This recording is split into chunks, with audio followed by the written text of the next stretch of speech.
A wonderful day and good afternoon to everyone. And once again, I thank Cancer Aid and Research Foundation for their excellent work and allowing me to and providing a platform for me to interact with people and spread awareness about leukemia.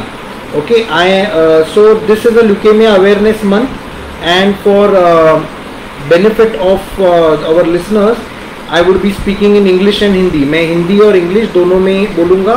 कुछ जो terms है वो English के होते हैं तो वो English में बोलना ज़रूरी है, बाकी सबके लिए मैं हिंदी बोलूँगा. तो आज का हमारा विषय है ल्यूकेमिया सिम्टम्स एंड डायग्नोसिस. तो हम अब पीपीटी पे चलेंगे. हाँ, ल्यूकेमिया सिम्टम्स एंड डायग्नोसिस. तो ज़रूरी है, मैं डॉक्टर विराट नेवरेकर, मैं मेडिकल ऑन्कोलॉजिस्ट हूँ. मैंने मेरा एमडी मेडिसिन और जो मेडिकल ऑन्कोलॉजी का जो सुपर स्पेशलाइजेशन है वो एम्स दिल्ली से किया है, और मैं अभी मुंबई में consultant medical and haematology oncologist हूँ. तो अभी हम बात करेंगे कि ल्यूकेमिया के सिम्टम्स और डायग्नोसिस के बारे में. पिछली बार एक बहुत ही अच्छा लेक्चर हुआ था पिछले बुधवार, जहाँ पे ट्रीटमेंट की बात की गई. तो आपको ट्रीटमेंट ऑफ ल्यूकेमिया के बारे में काफ़ी अवेयरनेस उसमें हुआ. लेकिन ट्रीटमेंट और आगे के जो इलाज है वो जनरली डॉक्टर का पर्सपेक्टिव होता है. हमारे लिए ये जानना इम्पोर्टेंट है कि इस समय में जो एक सामान्य व्यक्ति है, जो एक सामान्य इंसान है, वो क्या करे कि जिससे ये ब्लड कैंसर जो है वो जल्दी पकड़ में आए, और क्या वो प्रक्रियाएं होती है, क्या वो तरीके होते हैं जिससे कि हम एक निश्चित डायग्नोसिस पे आ सके कि हाँ हमें ल्यूकेमिया है. तो इसको मैं बहुत ही सिंपल तरीके से आपके सामने पुट फॉरवर्ड करूँगा. तो ये जोस कैरेरास है, इज ओपेरा सिंगर है यूरोप के. तो इनको ल्यूकेमिया हुआ था, तो इन्होंने ल्यूकेमिया के अगेंस्ट स्ट्रगल जो है उसको एक लाइफ का बहुत ही इम्पोर्टेंट गोल बनाया, और जो अपना cancer aid and research foundation है वो भी इसी मार्ग पे चल रहे हैं. तो इसलिए मैं उनको बधाई देना चाहता हूँ. सबसे पहली चीज़, व्हाट इज़ ल्यूकेमिया. ल्यूकेमिया क्या होता है? ये शब्द जो ल्यूकेमिया जिसका इस्तेमाल डॉक्टर करते हैं, जिसका इस्तेमाल कई जगहों पे और होता है, तो ये प्रिसाइसली शब्द ल्यूकेमिया है क्या? ल्यूकेमिया ग्रीक शब्द है जिसमें जो पहला भाग है ल्यूकोस, उसका मतलब होता है वाइट, इसका मतलब है सफ़ेद, और एमा का मतलब होता है ब्लड. तो सफ़ेद खून इन द सेंस हमारे जो वाइट ब्लड सेल्स जिसको बोलते हैं, WBC जिसको बोलते हैं, उसकी बीमारी का मतलब होता है ल्यूकेमिया. तो ल्यूकेमिया के क्या सिम्टम होते हैं, ल्यूकेमिया आपको कैसे अफेक्ट कर सकता है, और आप कैसे जानकारी पे पहुंच सकते हो कि आपको ल्यूकेमिया है, ये जानने के लिए इम्पोर्टेंट है कि आप ये समझें कि ल्यूकेमिया एग्जैक्टली कैसे बीमारी कॉज करता है, और वो किस तरीके से आपके शरीर के अलग अलग हिस्से पुर्जों को अफेक्ट करता है. तो ल्यूकेमिया एक मैलिग्नेंट डिजीज़ है. मैलिग्नेंट डिजीज़ का मतलब है कि आप ही के खून में आप ही का वो खून होता है, वो कोई बाहर से आई हुई चीज़ नहीं रहती, वो आप ही का खून रहता है जो कि कैंसरस बन जाता है. कैंसरस इन द सेंस कि वो जो है, जो नॉर्मल उनकी एक्टिविटी है वो परफॉर्म नहीं कर पाता. यानी आपका खून ही है, जो खून और बनेगा, लेकिन वो खून किसी काम का नहीं रहेगा. वो ना आपकी इन्फेक्शन से रक्षा कर पाएगा, ना वो आपका हीमोग्लोबिन बना पाएगा, ना वो आपका खून के बहाव को रोक पाएगा, यानी जो थ्रोम्बोस है वो फॉर्म नहीं, मतलब ब्लीडिंग रोक नहीं पाएगा. तो जब इस प्रकार के, जिसको हम यूजलेस ब्लड सेल्स कहते हैं, वो अगर शरीर के बोन मैरो, वो जगह है जहाँ पे खून बनता है, उस जगह पे अगर ये यूजलेस सेल्स का प्रमाण मात्र बढ़ गया, तो फिर जो बाकी नॉर्मल सेल्स जो बनती है उनकी वो जगह ले लेता है. क्योंकि ये जो सेल्स होती है जिनको मैलिग्नेंट सेल्स कहते हैं, वो ना के सिर्फ किसी काम की नहीं रहती, लेकिन उनकी बढ़ोतरी का रेट भी बहुत ज़्यादा रहता है. तो अगर आपका जो नॉर्मल ब्लड सेल है वो एक दिन में बड़ा हो रहा है, तो ये जो है वो आधे दिन में बड़ा हो जाएगा. तो इससे क्या होता है कि इससे जो आपकी नॉर्मल सेल्स जो बन रही है, वो नॉर्मल सेल्स जो आपकी बनती है वो अफेक्ट हो जाती है. तो इसी तरीके से तो ये बेसिक उसकी पैथोलॉजी है. टॉम डिलॉन्ज एक सिंगर है, और इन्होंने बड़ी पॉजिटिवली कहा है इनके फादर को ल्यूकेमिया हुआ है, बट ये काफ़ी होपफुल है क्योंकि अभी ड्रग्स आए हैं जो इसको पूरी तरीके से ट्रीट कर सकते हैं। तो अभी हम पैथोजेनेसिस की बात करते हैं। पैथोजेनेसिस मतलब कि और ये बीमारी किस तरीके से आगे बढ़ती है। जैसे कि मैंने कहा पहले इसका सिम्टम होता है बोन मैरो फेल्यूर।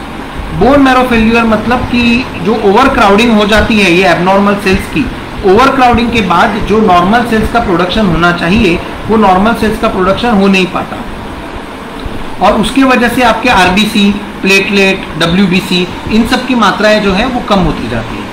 दूसरी तरीका है infiltration of patients organs with leukaemic cells. इसका मतलब है कि जो आपके क्योंकि ये सेल्स जो है वो बोन मैरो में फिर एक समय के बाद इतने बढ़ जाते हैं कि वो फिर बोन मैरो से बाहर निकल के अपने बाकी शरीर के हिस्सों में पहुंच जाते हैं। जैसे लिवर में जाएगा तो लिवर में सूजन आ जाएगी, आपके टीली में जाएगा तो टीली में सूजन आएगी, आपकी जो शरीरों में गांठ होती है गांठों में जाएगा तो वहाँ पे सूजन होगी, आपके हड्डी में जाएगा, आपके मुंह में जा सकता है। तो एक बार वो बोन मैरो में ज़्यादा बढ़ने की वजह से बाहर निकला तो वो कई जगहों पे आगे जा सकता है।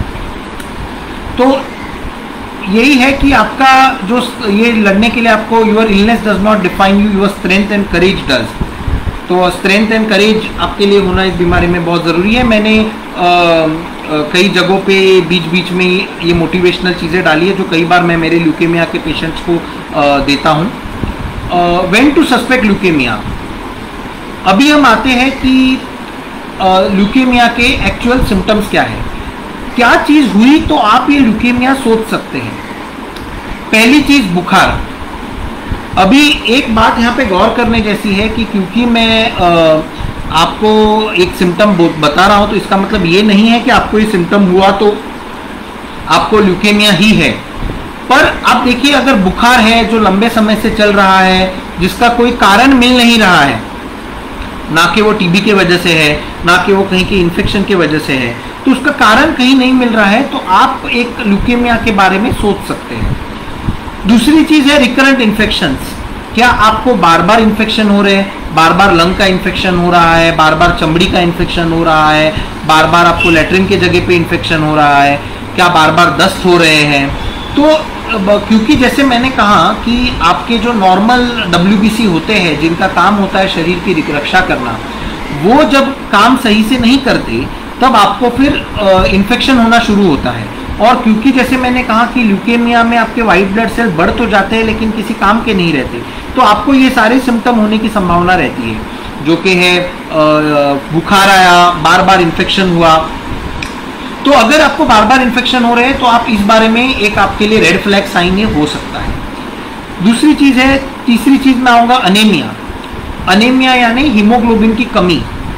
ये आपको कैसे, अनेमिया जनरली आप जब ब्लड टेस्ट करते हो तब आपको पता चलता है, वरना अनीमिया जो है ये जनरली आप फीके पड़ते हो, जिसको फीका पड़ना कहते हैं।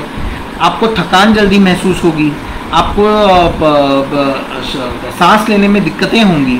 तो ये आप अगर जल्दी थक रहे हैं, आपको फीके पड़ रहे हैं, सांस में आपको दिक्कत हो रही है, तो डेफिनेटली अपने को अनीमिया के लिए इवेल्युएट करें।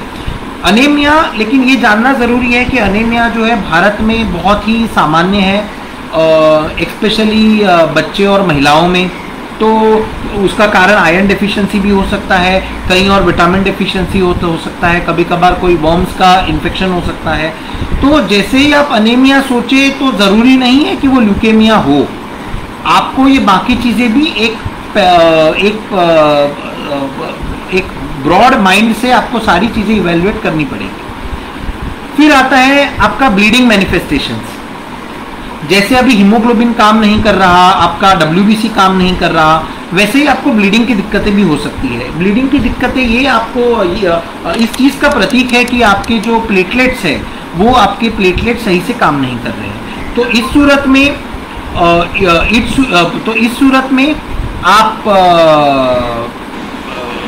सूरत में आपको ये इसके लिए ध्यान रखना है कि कहीं उसको चोटें तो नहीं आ रही, यानी चोट आके वो निशान वहाँ पे पड़ जाना लाल रंग का, काले रंग का, जिसको हम ब्रूज कहते हैं।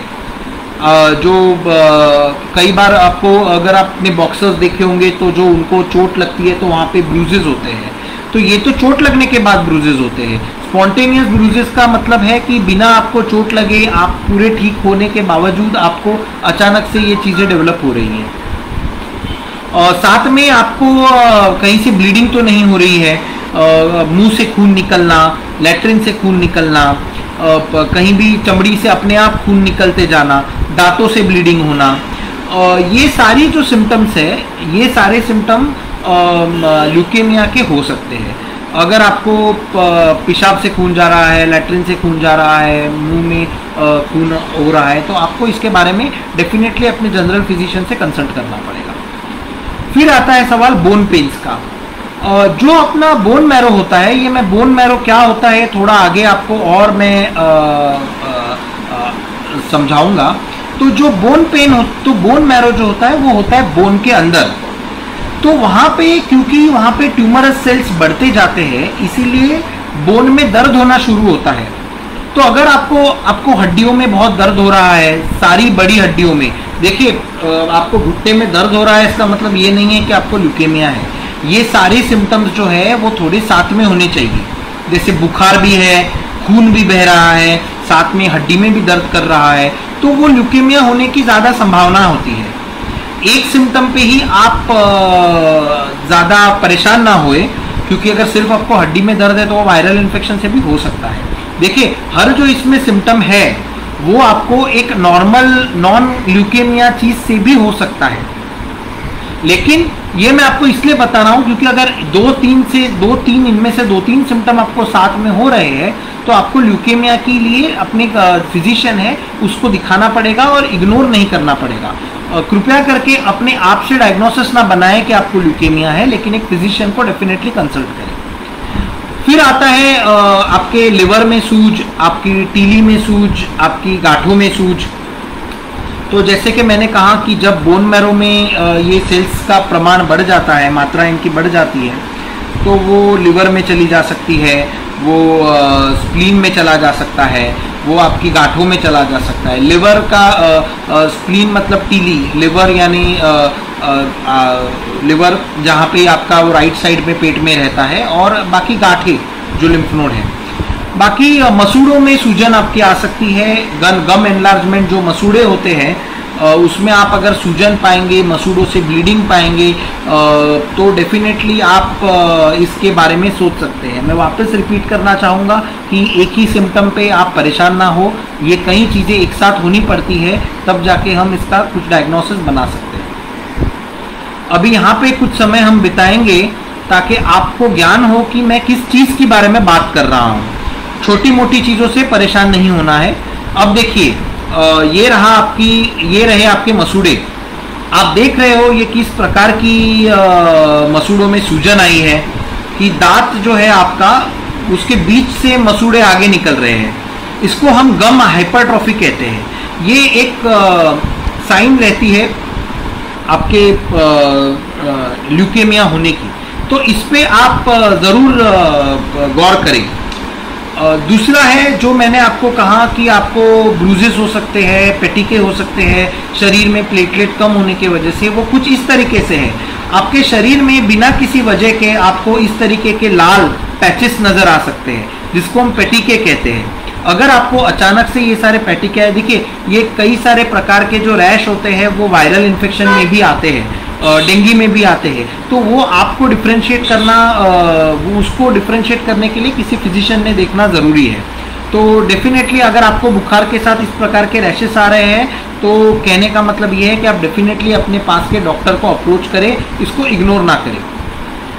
अभी आते हैं जो मैंने कहा आपके गांठों में सूजन। ये देखिए, ये गले की गांठ है, और ये गांठ में आपको यहाँ पे सूजन महसूस होगी। ये सूजन थोड़ी सी दिखेगी, खैर ये सूजन छूने पे ज़्यादा महसूस होती है, दिखने पे कम। इसमें आपको बेटर दिखेगी। ये देखिए, ये बच्चा है छोटा, और आप देख रहे हैं कि यहाँ पे गांठ सूजी है, इतनी सूजन हो गई कि कान थोड़ा आगे की तरफ पुश हो गया। गले में बहुत ही प्रोमिनेंटली गांठें हैं। देखिए, छोटी मोटी गांठें, वापस मैं दोहराना चाहूँगा कि छोटी मोटी गांठें आपको इन्फेक्शन से भी हो सकती है, ट्यूबरकुलोसिस में भी हो सकती है, लेकिन अगर आपको गांठ है तो आपको फिजिशियन को दिखाना है। फिर ये जो मैं आपके पेट की सूजन की बात कर रहा था, अब इस केस में जो है आपका लिवर यहाँ पे होता है और यहाँ होता है टीली यानी स्प्लीन। तो ये आप देख रहे हैं कि लिवर की भी सूजन होती है और स्प्लीन की भी सूजन होती है। तो ये दोनों तरीके की सूजन होती है। तो इस प्रकार से ये हुआ आपके पेट की लिवर और स्प्लीन की सूजन।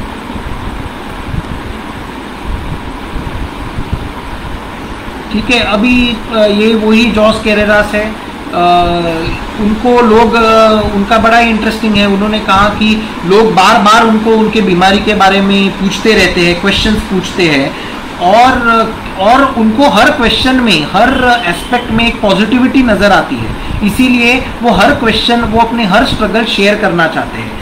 और इसी और ये जो आज हमारा सेशन है, इसकी भी फिलॉसफी कुछ ऐसी ही है कि आप क्वेश्चन पूछे। आप अगर आप दुर्भाग्यवश से आप अगर पेशेंट है तो आप आपके रिलेटेड क्वेश्चन पूछ सकते हैं। अगर आप पेशेंट नहीं है तो पेशेंट तो कैसे इससे बचे या कैसे इसको जल्दी पता करें, इसके बारे में आप सवाल पूछ सकते हैं। लेकिन ल्यूकेमिया, कैंसर, इनके बारे में सवाल पूछना ये हमेशा अच्छी चीज़ होती है। अभी हम आते हैं कि चलो अब आपको ये सारे सिम्टम्स हो गए, तो अभी आप आगे क्या करोगे?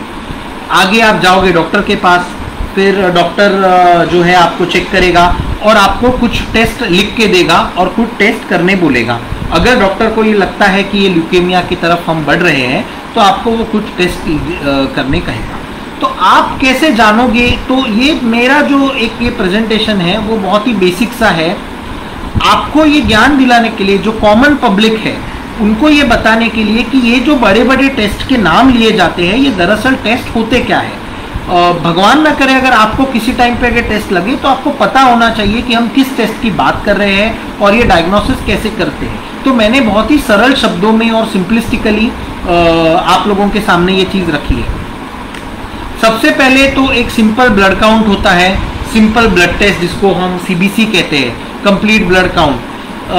आपके शरीर से 1.5 से 3 ml ब्लड लिया जाएगा, एक वायल में लिया जाएगा, और ये इस तरीके की आपकी एक वायल होगी, इसको हम EDTA वायल कहते हैं। इसमें आपका खून लिया जाएगा आपके नसों से, और फिर आपको उनमें उस खून में क्या आपको क्या क्या आपको दिख सकता हो। ये जनरली रिपोर्ट जो है आप देखेंगे कि WBC होता है, यहाँ पे WBC है, आपका हीमोग्लोबिन है, आपके प्लेटलेट है, फिर जो आपका वाइट ब्लड सेल है जिसको हम WBC कहते हैं, वो 4-5 प्रकार के होते हैं, न्यूट्रोफिल, लिम्फोसाइट, मोनोसाइट, इओसिनोफिल। तो इनके 4-5 प्रकार है। तो वो 4-5 प्रकार का ये लोग डिफ्रेंसिएशन भी करते हैं कि कितने अमाउंट का आपका कितने सेल है। तो ये 3 ml लेंगे। अभी इसमें आपको क्या क्या मिल सकता है? आपको हीमोग्लोबिन में कमी पाई जा सकती है, क्योंकि मैंने आपको शुरुआत में वही समझाया कि नॉर्मल चीज़ें बनना कम होता है। तो ये जो हीमोग्लोबिन है रिपोर्ट में, ये आपका कम हो सकता है। ये जनरली 10 से कम पाया जाएगा, 8 हो सकता है, 7 हो सकता है। अगर आपकी बीमारी लंबी चली है तो हमने 3 हीमोग्लोबिन, 4 हीमोग्लोबिन ये भी देखा हुआ है। दूसरी चीज़ है आपकी प्लेटलेट में कमी आप पा सकते हो। तो जो आपकी प्लेटलेट है, यहाँ पे जो प्लेटलेट है, ये आप अधिकतर केसेस में 1 लाख से कम होगी। 1.5 लाख से ऊपर को जनरली नॉर्मल माना जाता है, लेकिन आपका अगर ल्यूकेमिया जैसा है पिक्चर तो 1 लाख से कम होगी। हीमोग्लोबिन कम होगा, प्लेटलेट भी कम होगी। दूसरी चीज़ है इंक्रीज इन WBC काउंट। अभी WBC काउंट यानी वही वाइट ब्लड काउंट, क्योंकि ये वाइट ब्लड सेल का ही ल्यूकेमिया है, तो जाहिर सी बात है कि इसका नंबर जो है वाइट ब्लड सेल्स का वो बढ़ेगा। तो जो नॉर्मल नंबर होता है वो 4000 से 11000 होता है प्रति डेसीलीटर। पर इस केस में कुछ केसेस में कम भी हो सकता है, कुछ केस में नॉर्मल भी रह सकता है, लेकिन मेजॉरिटी केसेस में अगर आप कम से कम एक 40% केसेस देखो तो उसमें ये काउंट बढ़ा हुआ रहता है। कई बार ये काउंट 50,000 रहता है, कई बार तो 1 लाख के ऊपर भी जा सकता है। तो जितना ये काउंट ज़्यादा बढ़ा रहेगा उतना आपको और कॉम्प्लिकेशंस होने की रिस्क रहती है। ठीक है, तो 4 से 11,000 रहता है, लेकिन ये बढ़ा हुआ मोस्ट ऑफ द केसेस में पाया जाएगा। अब ये अब वापस मैं यहाँ पे आपको बताऊं कि ये सारी चीज़ें जो है इसके अलग अलग कॉजेज भी होते हैं। जैसे हीमोग्लोबिन को कम होना अनीमिया कहते हैं, प्लेटलेट आपके डेंगू और इन्फेक्शन में कम हो सकते हैं, WBC आपके इन्फेक्शन में बढ़ सकते हैं। लेकिन अगर आपका WBC काउंट 20,000 के ऊपर है, 30,000 के ऊपर है, 50,000 है, 1 लाख है, तो ल्यूकेमिया होने के चांसेस बहुत ज़्यादा है। तो फिर आगे क्या करें? सिर्फ ये टेस्ट, जैसे मैंने कहा कि ये टेस्ट तो कई और चीज़ों में हो सकती है पॉजिटिव, तो इससे तो ल्यूकेमिया है ये पता नहीं चलता। तो ल्यूकेमिया पता कैसे चले? इसके लिए इसके लिए हम जो एक काम करते हैं उसको हम पेरिफेरल स्मीयर कहते हैं। पेरिफेरल स्मीयर मतलब क्या होगा? एक सुई होगी, वो आपकी उंगली को प्रिक किया जाएगा सुई से, और वो प्रिक के बाद जो खून आएगा उससे एक आपके स्लाइड पे ये इस तरीके से एक स्मीयर किया जाएगा, वो फैलाया जाएगा स्लाइड पे। तो खून को फैलाया जाता है और फिर उसको माइक्रोस्कोप के नीचे देखा जाता है। तो ये जो फैला हुआ खून है इसको माइक्रोस्कोप के नीचे देखेंगे।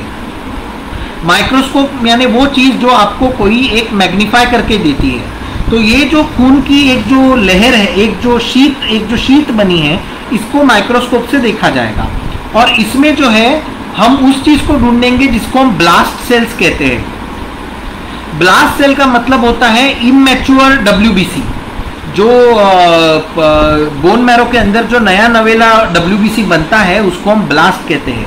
वो जब पूरा मैच्योर हो जाता है तब वो अपने शरीर की काम आता है और रक्षा कर सकता है इन्फेक्शन से। लेकिन ल्यूकेमिया में वो पूरा मैच्योर हो नहीं पाता क्योंकि उसमें डिफेक्ट होता है, तो वो ब्लास्ट सेल्स ही बाहर आ जाते हैं। आप इसको बेबी सेल्स भी कह सकते हैं, बेबी WBC सेल्स भी। अब मैं कॉमन नॉलेज के लिए बेबी WBC सेल्स कहूँगा, लेकिन अगर आप में से कोई दुर्भाग्यवश अगर ल्यूकेमिया का मरीज है तो वो जानेगा कि डॉक्टर ब्लास्ट परसेंट ये कई बार बोलते रहते हैं, पर ब्लास्ट सेल का मतलब है बेबी सेल।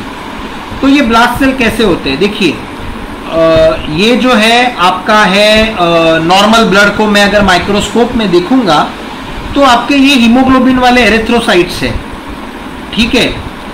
फिर आपके ये जो है इसको मोनोसाइट कहेंगे, ये लिम्फोसाइट हो गए, और ये हो गए आपके न्यूट्रोफिल। तो ये जो न्यूट्रोफिल आपके हैं, जब आपको most of the acute leukaemia जब हम कहते हैं ज़्यादातर के, तभी या तो न्यूट्रोफिल होता है या लिम्फोसाइट वाला होता है। तो उसमें ये जो आपके शरीर के काम आते हैं, लिम्फोसाइट और न्यूट्रोफिल, ये जो दोनों चीज़ें हैं ये आपके शरीर के काम आती है, आपको इन्फेक्शन प्रिवेंट करती है। लेकिन क्या होता है कि अब आप ल्यूकेमिया में देखिए, ल्यूकेमिया में ये देख रहे हैं, इसकी साइज देख रहे हैं आप, ये बड़े बड़े सेल्स हैं और कितने सारे हैं, ये सारे ब्लास्ट हैं जिसको हम बेबी सेल्स कहते हैं। बेबी सेल्स नाम में बेबी है लेकिन साइज में बहुत बड़े होते हैं। तो ये देखिए ये किस तरीके से ये जो आपके नॉर्मल न्यूट्रोफिल है इनको पूरे तरीके से ये दबा देंगे और खुद उनकी जगह ले लेंगे। लेकिन एक याद रखिए, ये साइज से बड़े होते हैं लेकिन ये किसी काम के नहीं रहते, तो ये आपके लिए प्रॉब्लम क्रिएट करते हैं। तो इसके जो परसेंटेज होते हैं, इसका एक परसेंटेज कैलकुलेट किया जाता है। तो इसके जो परसेंटेज होते हैं उसमें से हम तो आपको कई बार डॉक्टर ये परसेंट का नाम लेते हुए सुनाई देंगे। अगर ये पेरिफेरल ब्लड में 20% के ऊपर है, बोन मैरो में 20% के ऊपर है, तो ल्यूकेमिया कहते हैं। पर वो डेफिनेशंस आपको अभी जानने की ज़रूरत नहीं है उसकी। तो एक और चीज़ है जिसको हम फ्लो साइटोमेट्री भी कहते हैं। मैं इस पे आगे आऊँगा, लेकिन हम अगर देखें तो सिर्फ ये CBC और PS और ये दोनों टेस्ट के रिपोर्ट जो है वो आपको एक ही दिन में मिल जाते हैं। मात्र CBC और PS ये दो टेस्ट पे आप ल्यूकेमिया है या नहीं ये बता सकते हैं। आप समझ रहे हैं? आपको सिर्फ ये दो टेस्ट है जो एक दिन के अंदर हो सकते हैं।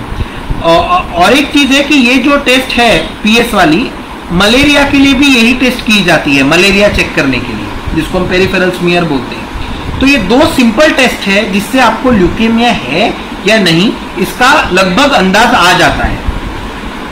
फिर इसके आगे जो भी टेस्ट होती है वो जनरली आपका किस टाइप का ल्यूकेमिया है।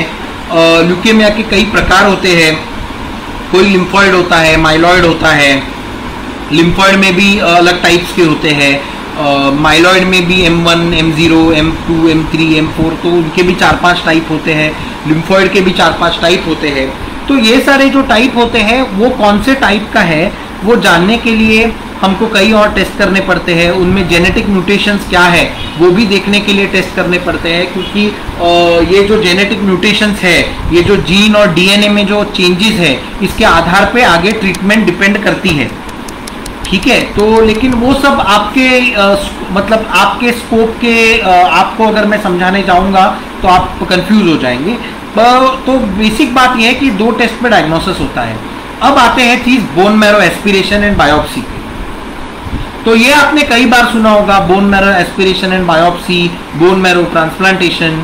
तो ये मतलब ये सब चीजें तो आपने कई बार सुनी होगी। बोन मैरो ट्रांसप्लांटेशन तो खैर आगे लेक्चर होगा ही इस पे, पर ये चीज जानना जरूरी है कि बोन मैरो होता क्या है, और बोन मैरो टेस्ट जब डॉक्टर ल्यूकेमिया के लिए बोलता है तो वो क्या होती है। एक याद रखिए कि जो सीबीसी और पीएस मैंने आपको स्टार्टिंग में बताया, पेरिफेरल स्मीयर और सीबीए, वो एक आपको आइडिया देता है कि आपको ल्यूकेमिया है।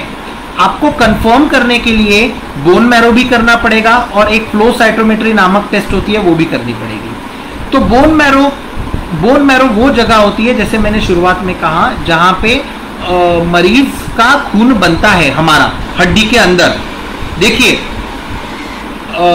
ये प्रोसीजर है। तो बेसिकली बोन मैरो की जो टेस्टिंग है ये आपकी ओपीडी बेसिस पे होगी। आप अंदर जाओगे, 15-20 मिनट में प्रोसीजर होगी और आप वापस बाहर आके घर चले जाओगे। ये जो होती है लोकल एनेस्थेशिया के अंदर होती है, और ये कमर के पिछले हिस्से में की जाती है। आपकी जो कमर है उसका ज्यादा करके और 1-2 जगहें हैं जहां से की जा सकती है, लेकिन मेजॉरिटी ऑफ द टाइम ये आपकी कमर के पिछले हिस्से से की जाएगी। और इसमें और यहां से एक सुई डाल के आपका ब्लड निकाला जाएगा, और उसको जैसे मैंने शुरुआत में कहा माइक्रोस्कोप के नीचे देखा जाता है, वैसे बोन मैरो के ब्लड को माइक्रोस्कोप के नीचे देखा जाएगा। अभी इस पिक्चर पे आप थोड़ा गौर करें। ये मरीज है, आप इस तरीके से लेटेंगे कि देखिए ये आपके कमर का बोन है, ये आपका पुष्ट है, और ये आपकी कमर के हड्डियां हैं। आप इस तरीके से पैर को ऊपर करके, एक पैर आप ऊपर करोगे, एक पैर सीधे रख के आप लेटोगे इस प्रकार। यहाँ पे डॉक्टर ड्रेसिंग करेंगे और यहाँ पे एक छोटा सा छेद होगा, यहाँ आपको लोकल एनेस्थेशिया दिया जाएगा, और फिर ये सुई होती है, ये इस प्रकार की सुई होती है बोन मैरो बायोप्सी की, बोन मैरो एस्पिरेशन और बायोप्सी की। तो इस सुई को इस हड्डी में इस पॉइंट पे डाला जाएगा। आप देख रहे हो ये आपकी चमड़ी हुई, ये हड्डी का ऊपर वाला हिस्सा हुआ, और ये हड्डी का अंदर वाला हिस्सा हुआ जहां पे आपका खून बनता है। ठीक है, जैसे मैंने कहा ये बोन मैरो हुआ, ये आपकी चमड़ी हुई, ये हड्डी हुई, ये हुई चमड़ी, ये हुई हड्डी, और ये हड्डी के भीतर बोन मैरो। तो ये नीडल जो है आपकी स्किन और हड्डी को चीरते अंदर जाएगी और यहाँ पे आएगी। फिर सिरिंज से डॉक्टर यहाँ का खून जो है, बोन मैरो में जो फ्रेश खून बन रहा है, वो आपका खून बाहर निकालेंगे। उसकी फिर बनेगी स्लाइड, और स्लाइड को देखा जाएगा वापस इसके माइक्रोस्कोप के अंदर। अभी ये आपका नॉर्मल बोन मैरो है, जो आपको डिफरेंट टाइप के सेल दिख रहे हैं।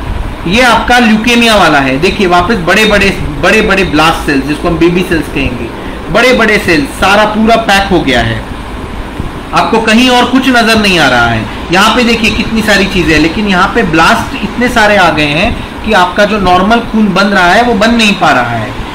तो ये हमने बोन मैरो किया। अब जो खून यहाँ से निकालते हैं उसको हम देखिए, ये रही प्रोसीजर। आप इस प्रकार लेटे हो, ये आपका ऊपरी कड़क वाला बोन है जिसको हम कॉर्टिकल बोन कहते हैं, ये थोड़ा नरम वाला बोन है जो स्पॉन्जी बोन है, और इसके अंदर रहा आपका मैरो। तो इस प्रकार ये नीडल ली डॉक्टर ने, यहाँ पे पहले आपको लोकल एनेस्थेशिया दिया, फिर नीडल आपके इस बोन में डाली और ये खींचा। तो ये प्रोसीजर में थोड़ा सा दर्द हो सकता है, लेकिन अगर एनेस्थेशिया दे तो ज़्यादा दर्द होगा नहीं, इसके कुछ ज़्यादा कॉम्प्लिकेशंस भी नहीं होते हैं। और 2-3 टेस्ट है, जैसे एक रही फ्लो साइटोमेट्री। फ्लो साइटोमेट्री मैं इनके बारे में आपको ब्रीफली बता दूं ताकि ये नाम आप जब सुनो तब आपको कुछ गैर ना लगे। फ्लो साइटोमेट्री में आपके जो खून है उसको एक मशीन में डाला जाता है, और खून के ऊपर अलग अलग प्रकार के एंटीजेंस होते हैं। तो वो मशीन आइडेंटिफाई करती है कि ये ब्लास्ट सेल्स है या नहीं। देखिए माइक्रोस्कोप के अंदर जो मैंने पेरिफेरल स्मीयर, मैरो और आपके ब्लड का बताया, उसमें आंखें आइडेंटिफाई करती है कि ये ब्लास्ट है या नहीं। फ्लो साइटोमेट्री में मशीन आइडेंटिफाई करती है कि ये ब्लास्ट है या नहीं। तो ये बहुत ही ज़रूरी टाइप है, टेस्ट है। ये ना के सिर्फ आइडेंटिफाई करती है कि ब्लास्ट है या नहीं है, पर किस प्रकार का ब्लास्ट है वो भी ये बताती है। फिर बाकी ये पीसीआर है टेस्ट, और ये फिश पैनल होता है। तो ये चीज़ बताती है कि कौन सा जेनेटिक म्यूटेशन है जिसके कारण कि आपका खून जो है वो ल्यूकेमिया में तब्दील हो गया। ये कौन से प्रकार का है। अब ये जिस प्रकार का है उस प्रकार के जेनेटिक म्यूटेशन पे आपकी ट्रीटमेंट निर्भर करती है। उसमें आपका प्रोग्नोसिस भी होता है। कुछ जेनेटिक म्यूटेशंस अच्छे होते हैं, कुछ जेनेटिक म्यूटेशंस खराब होते हैं, कुछ जेनेटिक म्यूटेशन में आपको आगे ट्रांसप्लांट लगता ही लगता है, कुछ जेनेटिक म्यूटेशन में आपका सिर्फ कीमो से काम हो सकता है। तो ये सब पीसीआर और फिश इन चीज़ों के लिए की जाती है। तो अभी रिपीट करने के लिए आपकी ब्लड टेस्ट होगी, आपका पेरिफेरल स्मीयर होगा, बोन मैरो किया जाएगा, साथ में आपका फ्लो साइटोमेट्री और पीसीआर और फिश किया जाएगा। ये देखिए आपको अभी, क्योंकि हम अभी जो डायग्नोसिस है उसके लगभग अंतिम पार्ट पे आए हैं, तो आपको ये याद रखना है कि डॉक्टर इलाज नहीं करता, बल्कि जो बीमार आदमी है वो खुद अपने डिटर्मिनेशन से अपना इलाज कर सकता है। अब आप पूछोगे कि डिटर्मिनेशन मतलब इसमें आपने करना क्या है, इस पूरे जो चीज़ है उसमें आपने करना क्या है। अब आपका सवाल ये रहेगा। तो अभी हम देखते हैं कि क्या क्या चीज़ें हैं। तो कब कब आपको स्पेशलाइज्ड ओपिनियन लेना है, कब कब आपको सिर्फ गोली लेके अकेले घर पे बैठना नहीं है। एक है जब आपको बहुत ही हाई ग्रेड फीवर है जो ठीक नहीं हो रहा है।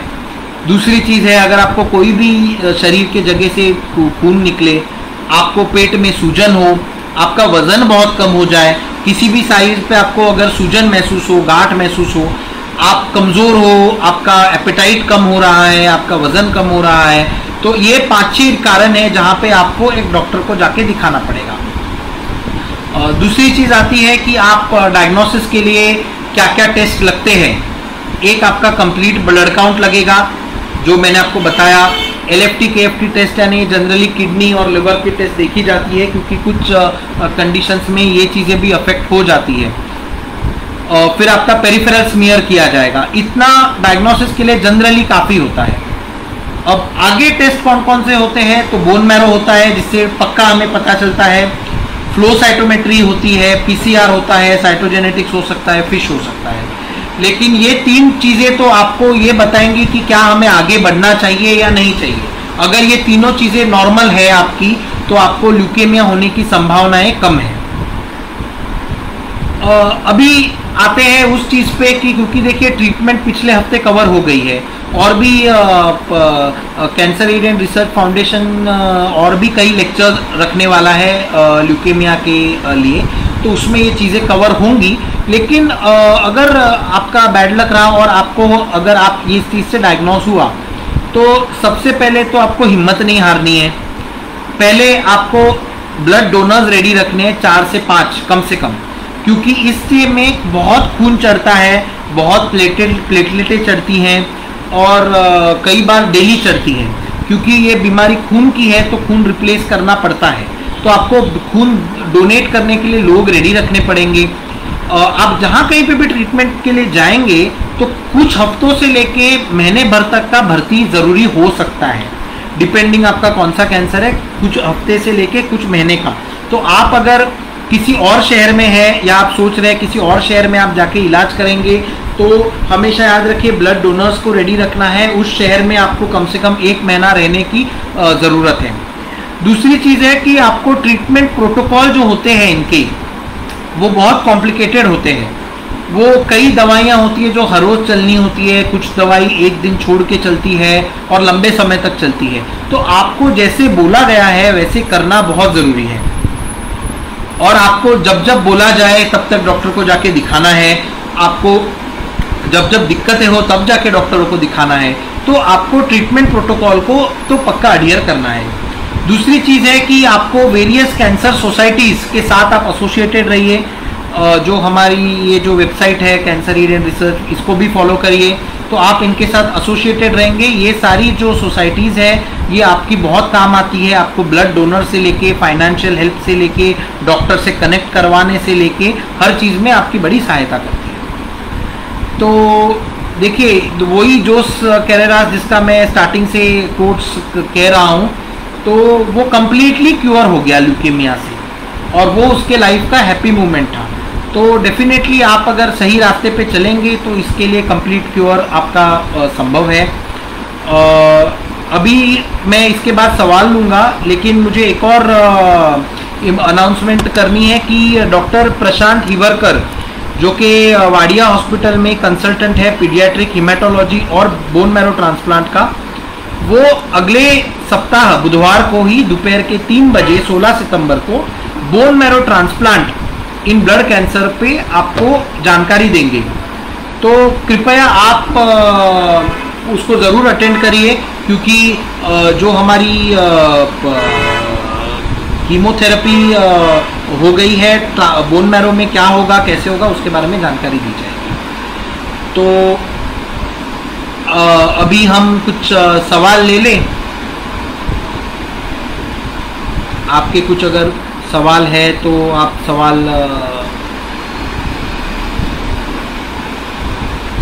कर सकते हैं।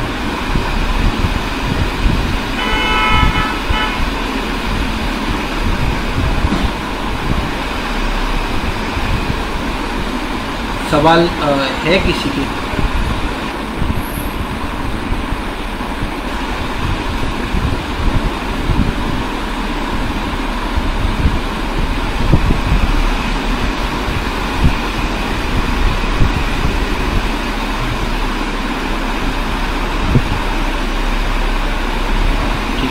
अभी कुछ सवाल है जो मैं लाइन से लूँगा। सबसे पहले प्रथमेश जी कहते हैं कि why do so many people associate leukaemia with childhood cancer. इनका सवाल है कि जब हम ल्यूकेमिया कहते हैं कि चाइल्डहुड कैंसर, जब भी हम सोचते हैं तो क्यों हमेशा ल्यूकेमिया ही सोचते हैं। देखिए ऐसा होता है कि बच्चों में जो कैंसर्स होते हैं वो एडल्ट से थोड़े अलग होते हैं। उनके कैंसर लिमिटेड होते हैं और एज वाइज जो जैसे इंसान बड़ा होते जाता है कैंसर के टाइप्स चेंज होते हैं। जैसे आप बच्चों में लंग कैंसर नहीं देखोगे, वैसे ही आप एडल्ट में विल्म्स ट्यूमर बहुत ही कम या रेयरली देखोगे। तो अलग अलग ट्यूमर रहते हैं। तो ल्यूकेमिया जो होते हैं, जो बच्चों के कैंसर में ल्यूकेमिया की बहुत ज़्यादा मात्रा होती है, और भी बच्चों के कैंसर है। तो चाइल्डहुड कैंसर एक बड़ी चीज़ है जिसमें से ल्यूकेमिया एक हिस्सा है, और जो कि अक्यूट ल्यूकेमिया जिसको हम कहते हैं, जो अक्यूट लिम्फॉइड ल्यूकेमिया है जो बहुत ही कॉमन होता है, वो बच्चों में बहुत ज़्यादा कॉमन होता है। तो मैं ये कहूँगा कि अक्यूट लिम्फॉइड ल्यूकेमिया बच्चों में ज़्यादा कॉमन है, और बच्चों में ल्यूकेमियाज भी ज़्यादा कॉमन है। लेकिन बच्चों में और भी चाइल्डहुड कैंसर रहते हैं, उनको न्यूरोब्लास्टोमाज रहते हैं, रेटाइनोब्लास्टोमाज रहते हैं, विल्म्स ट्यूमर रहते हैं। तो उनमें और भी कैंसर्स रहते हैं, कैंसर के टाइप भी अलग रहते हैं, एडल्ट में कैंसर अलग रहते हैं। तो हाँ, मैं ये मानता हूँ कि चाइल्डहुड कैंसर मतलब सिर्फ ल्यूकेमिया नहीं है, ल्यूकेमिया एक अलग एंटिटी है। फिर फहद शेख पूछते हैं what is the difference between chronic and acute leukaemia. देखिए अक्यूट का अगर हम लिटरल मीनिंग ले, अक्यूट मतलब तुरंत, दिस टाइम, अभी होने वाली चीज़। क्रोनिक मतलब जो लंबे समय से चलने वाली है। तो अगर हम ये पूरे शब्द के हिसाब से जाए, तो अगर मुझे कॉमन इंसान को बेसिक समझाना है, तो अक्यूट ल्यूकेमिया मतलब वो जिसके आपके जीवन को अभी के अभी खतरा हो सकता है, यानी आज के आज, अगले 1 महीने में। क्रोनिक वो है जो लंबे समय तक चलेगा, और वो लंबे समय तक चलेगा, ऐसा नहीं है कि आपको तुरंत कुछ होगा। अगर हम इसका लिटरल ट्रांसलेशन ले तो अगर हम इसकी पैथोलॉजिकली बात करें, तो जो मैंने आपको बेबी सेल्स बताए, जो बेबी ब्लास्ट सेल्स है, जो बेबी ल्यूकेमिया सेल्स है, वो सेल्स अक्यूट ल्यूकेमिया में रहते हैं। क्रोनिक ल्यूकेमिया में थोड़े से मैच्योर्ड सेल्स रहते हैं, जो मैच्योरिटी के बीच में उनको डिफेक्ट हो जाता है। उनमें कुछ जेनेटिक म्यूटेशंस ऐसे रहते हैं कि वो पूरी तरीके से मैच्योर नहीं हो पाते। वो शुरू तो हो जाते हैं, लेकिन वो मैच्योरिटी पूरी नहीं हो पाती, लेकिन वो बेबी सेल्स नहीं रहते। तो अक्यूट ल्यूकेमिया जो है वो होता है बेबी सेल्स वाला, और जो क्रोनिक ल्यूकेमिया होता है वो होता है थोड़े मैच्योर्ड सेल्स वाला। Acute myeloid leukaemia, acute lymphoid leukaemia, ये होते हैं इमीडिएटली आपके जीवन को घातक होते हैं। इसके लिए बहुत ही इंटेंसिव ट्रीटमेंट देनी पड़ती है, और कई जगहों पे ये बार ये वापस भी आते हैं, और इसके ट्रीटमेंट में कई सारे अलग अलग प्रकार के ड्रग्स चलते हैं।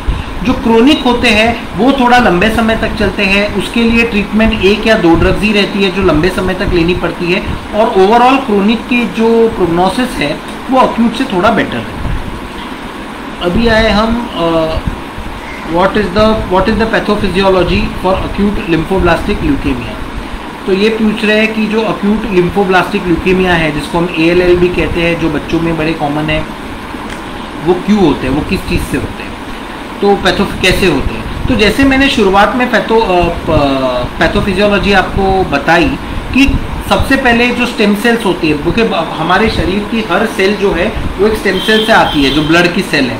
तो स्टेम सेल में कई बार कुछ उनके जीन में म्यूटेशन होते हैं। अब ये जो अलग अलग म्यूटेशंस है, इसमें कभी कभार कुछ हेरिडिटरी कंपोनेंट भी पाया गया है, कभी कभार कुछ ल्यूकेमिया में रेडिएशन भी होता है कि भाई रेडिएशन से भी हो सकता है।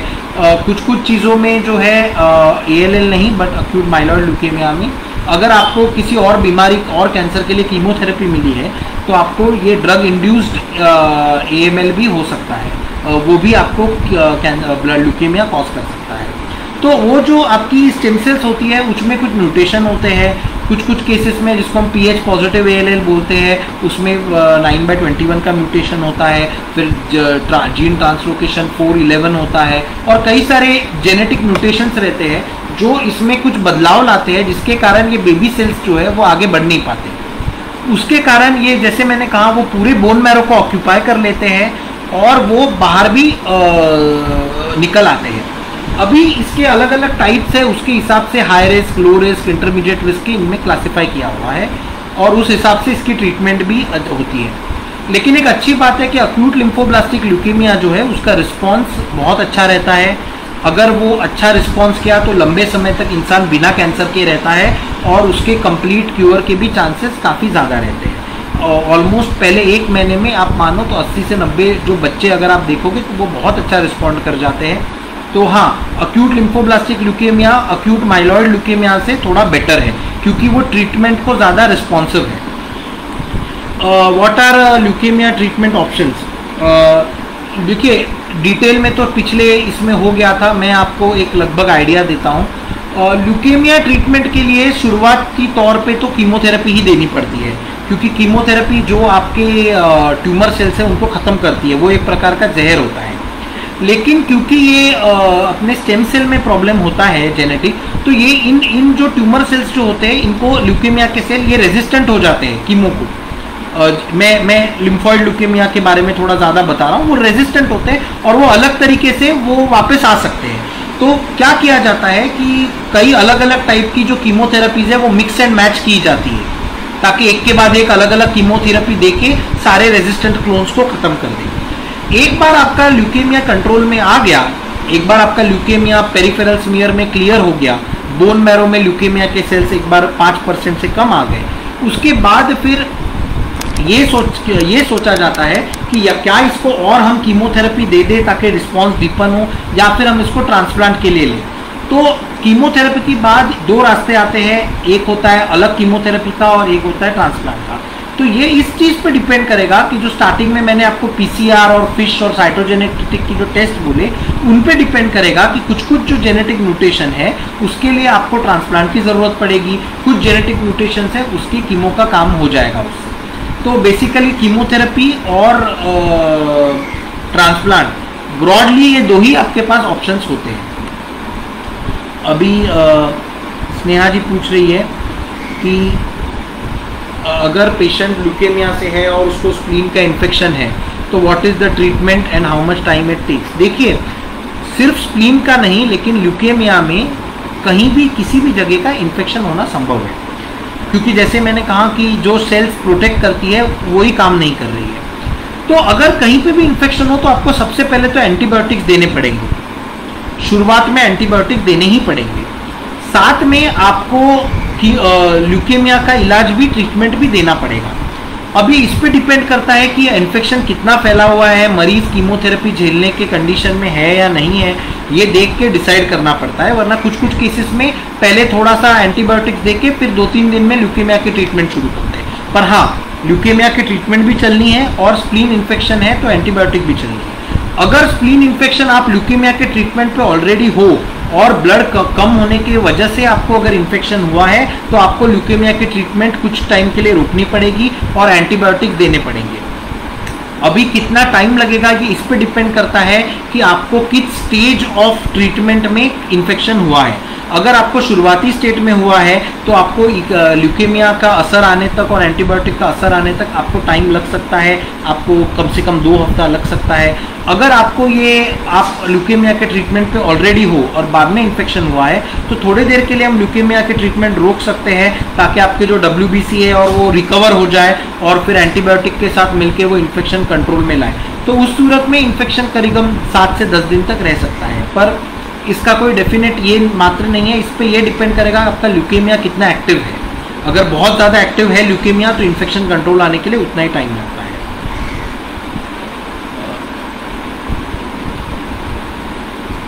धन्यवाद रितेश जी।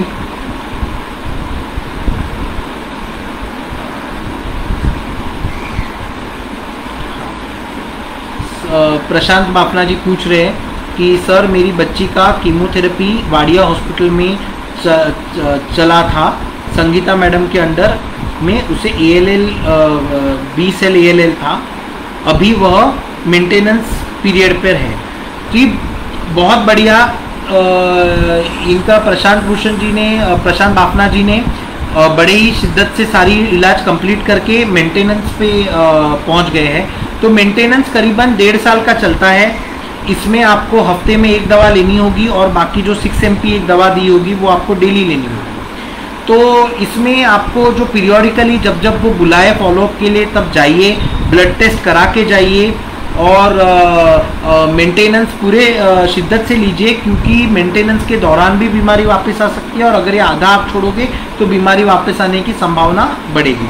लेकिन बहुत बढ़िया, अभी मेंटेनेंस थेरेपी आपकी ख़त्म हो जाएगी, फिर आप एक कैंसर सर्वाइवर में आप काउंट हुए जाओगे एंड एक्सट्रीमली गुड। आप अगर अपनी स्टोरी शेयर करें तो और बेहतर रहेगा। Very good. देखिए, ये एक और है जो श्रोता अभी सुन रहे हैं वो ये समझे कि इनको, प्रशांत जी को जब ज्ञात हुआ तब उनकी बेटी की उम्र मात्र 1.25 साल थी। 1.25 साल की बच्ची को ब्लड कैंसर हुआ, लेकिन इन्होंने पूरी ट्रीटमेंट सही से की और आज वो 2.5 साल की है और मेंटेनेंस थेरेपी पे है। मतलब कैंसर अभी नहीं है, ठीक हुई है। अभी ये पूरी मेंटेनेंस थेरेपी कंप्लीट करेगी तो बच्ची फिर स्कूल भी जाएगी और अपनी नॉर्मल ज़िंदगी भी जिएगी। तो बहुत ही बढ़िया। देखिए, फैजान जी पूछ रहे हैं कि व्हाट फूड्स क्योर ल्यूकेमिया। देखिए, क्योर ल्यूकेमिया मतलब कोई खाना क्योर तो नहीं कर सकता, यानी ल्यूकेमिया को ठीक तो कोई खाना कर नहीं सकता सिवाय के कीमोथेरेपी की गोलियां। बट अगर आप खाने की बात करो तो डेफिनेटली ल्यूकेमिया में आपको डाइट सही रखना है, क्योंकि देखिए ल्यूकेमिया में एक सबसे इम्पॉर्टेंट चीज़ है कि आपको इन्फेक्शन की संभावना बहुत ज़्यादा होती है। तो आप क्या फूड खाते हो वो बहुत मैटर करता है। तो आपने फूड जो खाना है वो जनरली पका हुआ फूड खाना है, पानी उबाल के पीना है। फूड जो है वो कुक्ड फूड होना चाहिए, कच्चा फूड नहीं खाना है। अगर फल भी आप खा रहे हो तो फल भी आप, जनरली फल अवॉइड किए जाते हैं जब तक कीमोथेरेपी चलती है। तभी अगर वो फल भी आप खा रहे हो तो प्रिफर्ड है कि आप कवर्ड फल खाओ। जैसे एप्पल नहीं खाना है क्योंकि वो ओपन रहता है तो उस पर इन्फेक्शन हो सकता है। संतरे आप खा सकते हो, केले आप खा सकते हो। पेरू नहीं खाना है तो पपाया नहीं खाना है। तो ये जो कुछ फ्रूट्स हैं वो नहीं खाने हैं, पर सब्जियां आप लीफी वेजिटेबल्स अवॉइड करो क्योंकि वो मिट्टी में उगती है तो इन्फेक्शन हो सकता है। तो इन्फेक्शन अवॉइड करने के लिए साफ सुथरा खाना ज़रूरी है, हर चीज़ उबाल के और कुक होके खाए। इसके अलावा कुछ क्योर वैसी नहीं है। रितेश गोयल जी भी अपनी स्टोरी बता रहे हैं कि उनका बेटा 3 साल का है, BALL का है, अभी चौथे मेंटेनेंस पे है, अभी हमेशा WBC 4000 क्यों आ रहा है। ये बहुत ही बढ़िया सवाल है। देखिए, क्योंकि ये चीज़ जो है ये मैं मानता हूँ कि कई लोगों को नहीं पता होती है, लेकिन देखिए पर्पस क्या होता है कि आपका जो ल्यूकेमिया है वो वाइट ब्लड सेल्स का है, WBC का है।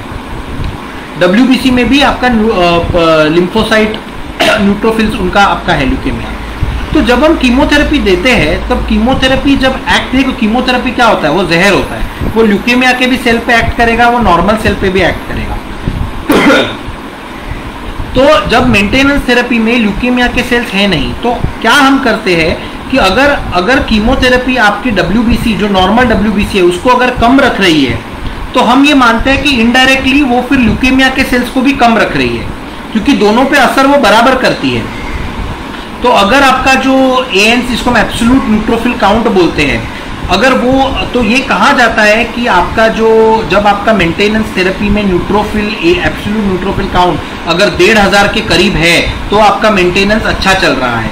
हमारा पर्पज ही होता है कि WBC कम पे रहे, क्योंकि WBC और ल्यूकेमिया का रिस्पॉन्स सेम होता है। तो अगर कोई बहुत ही माइक्रोस्कोपिक या माइन्यूट सा ल्यूकेमिया कहीं पे बचा है, तो हम ये मानते हैं कि अगर WBC नॉर्मल पे वो एक्ट अच्छा कर रहा है, उसको अगर 4000 के नीचे रख रहा है, तो वो मैलिग्नेंट सेल्स को भी नीचे रख रहा है। तो ये अच्छे मेंटेनेंस की निशानी मानी जाती है। कम WBC होना मेंटेनेंस में ये अच्छे मेंटेनेंस की निशानी माना जाता है। अगर आपके WBC ज़्यादा है, इसका मतलब है कि आपको ड्रग का डोज बढ़ाना पड़ेगा ताकि वो 4000 के नीचे आए। तो ये अच्छी चीज़ है, आपके डॉक्टर अच्छी ट्रीटमेंट दे रहे हैं, वो जानबूझ के ही 4000 के नीचे रखा हुआ।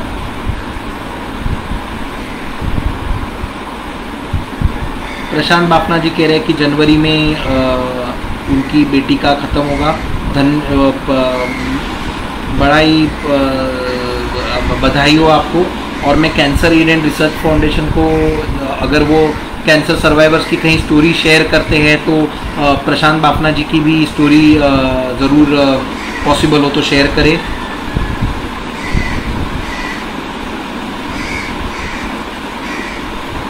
और अगर सवाल है,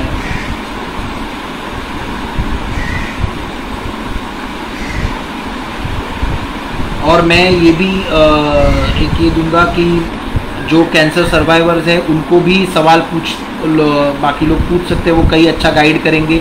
उन्होंने ये रोल लेना चाहिए, क्योंकि मैंने मेरे क्लिनिक में भी देखा हुआ है, और मैं जब एम्स दिल्ली में था वहाँ पे भी मैंने देखा हुआ है कि जो कैंसर सर्वाइवर होता है वो कई बार कैंसर मरीजों को ज़्यादा समझा पाता है कि क्या करना है, कैसे करना है, और वो उनकी ज़्यादा समझते हैं। कई बार डॉक्टर से ज़्यादा वो उनकी सुनते हैं जो कैंसर से गुजर के ठीक हो गए हैं।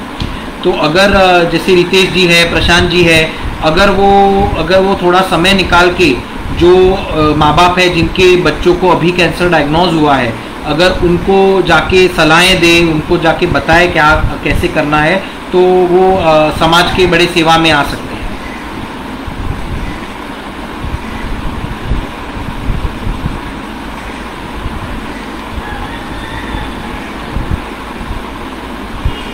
मैं एक बार फिर से रिमाइंड करूंगा कि अगले बुधवार आप जुड़िए डॉक्टर प्रशांत जी से, हिवरकर जी से। वो पीडियाट्रिक हीमेटोलॉजी और BMT में कंसल्टेंट है वाडिया हॉस्पिटल में, और वो अगले बुधवार को दोपहर में 3 बजे आपसे मिलेंगे। बोन मैरो ट्रांसप्लांट रिलेटेड आपके डाउट्स सॉल्व होंगे, क्योंकि अंतिम थेरेपी अभी तक तो वही है। कई सारे डेवलपमेंट्स अमेरिका में हो रहे हैं, पर वो इंडिया में आने के लिए समय लगेगा। मेरे जो PPTs है उस पर अगर मेरे कुछ कांटेक्ट भी है, अगर आपको कभी कोई समस्या हो तो आप ईमेल से मुझसे जुड़ सकते हैं, ठीक है।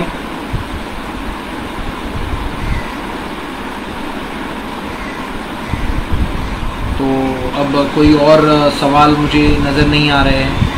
अगर आपको बाद में भी लगे कुछ पूछने जैसा तो ईमेल से मुझसे ज़रूर जुड़े।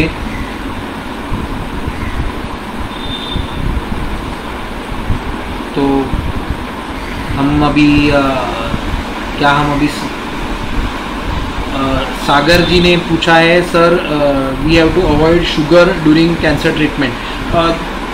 देखिए ये एक रिसर्च का टॉपिक है। कुछ डेटा जो आया है वो ये कहता है कि जो शुगर होती है, जो ग्लूकोज होता है, वो जैसे नॉर्मल सेल्स को देता है वैसे कैंसर सेल्स को भी देता है, और वो उसको और स्टिमुलेट करता है ग्रोथ के लिए। ये डेफिनेटली आपने पूछा, मतलब आपको किसी ने बताया होगा, तो इसका कॉन्फ्लिक्टिंग डेटा है।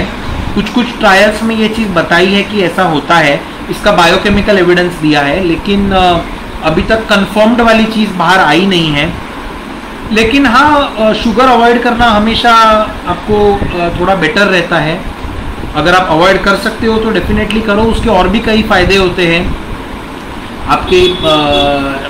अगर आपको डायबिटीज़ होने से बचाव होता है, पर इतना डेफिनेट आप अगर पूछोगे तो डेफिनेट एविडेंस नहीं है, पर डेफिनेट एविडेंस ये भी नहीं है कि नहीं होता। देयर इज सम कुछ ट्रायल्स है जिनमें ये बताया गया है कि शुगर अवॉइड करने से ट्रीटमेंट बेटर होती है, तो आप अवॉइड कर भी सकते हैं। पर मैं अपफ्रंट ये सलाह उतनी नहीं प्रेस करता, क्योंकि कुछ डेफिनेटिव एविडेंस इसका नहीं है, रिसर्च बेस्ड में ये पाया गया है।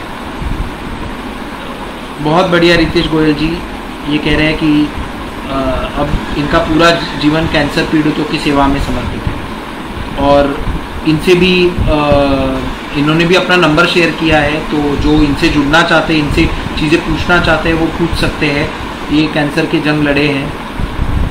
तो मेरे ख्याल से अभी हमारा समय समाप्त हुआ, और चीज़ों के लिए आप मुझसे जुड़ सकते हैं मेरी ईमेल आईडी पे। और वापस मैं एक बार धन्यवाद करना चाहूँगा cancer aid and research foundation का कि उन्होंने आपको हमसे मिलाया।